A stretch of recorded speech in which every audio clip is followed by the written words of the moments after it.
Step 11 is the final step in the process of buying a home. Step 1, you found out if you are financially ready to buy a home. Step 2, you figured out the type of loan you qualify for. Step 3, you got pre-approved. Step 4, you defined your wish list. Step 5, you defined your location and area. Step 6, you set up your home search.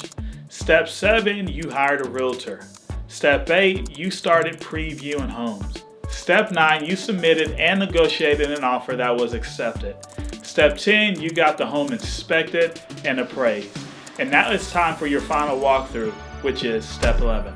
As closing day approaches, you want to make sure that you do a final walkthrough to make sure that the seller has left the property exactly to what all parties agreed to in the contract. If the seller agreed to make certain repairs in the home, you want to make sure that those repairs are done and you have invoices to prove it. Now, if everything is in order, you are now ready to close on your new home. The first thing you'll get is a closing disclosure from your lender. This outlines the exact amount of money you need to bring to closing. The closing disclosure will be sent to you no later than 3 days before closing. Prior to closing on your new home, you want to make sure that you review all the numbers. You also want to make sure everything matches what was said by your lender. The last thing that you want is to overpay for something that you did not agree to. So make sure you take a look at the numbers that were given to you during the pre-approval stage. All the mortgage disclosure statements and documents with the principal, interest, and amortization schedule. Now, if everything matches up, take a look at your closing disclosure, as it will show you the closing costs, the purchase price of the home, and the amount of money you are putting down.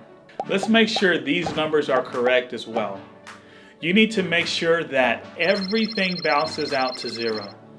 Now that you have looked at the numbers and everything is correct, it is now time to close on your new home. We will now schedule a time with the title company for you to come in and sign paperwork that was provided by the lender.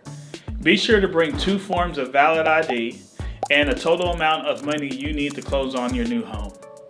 The money you need to bring to closing can be in the form of a wire or cashier's check. Once all paperwork is signed, the title company will then send paperwork to the lender for approval. The only thing that we are waiting on is the funding.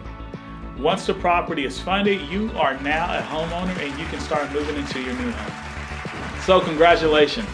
In these series of videos, my goal was to break down the home buying process, and I pray that we executed that goal. If you have more questions that were not answered in these videos, please reach out to me and let me know. My information is below. So thank you again for watching. Have an awesome day.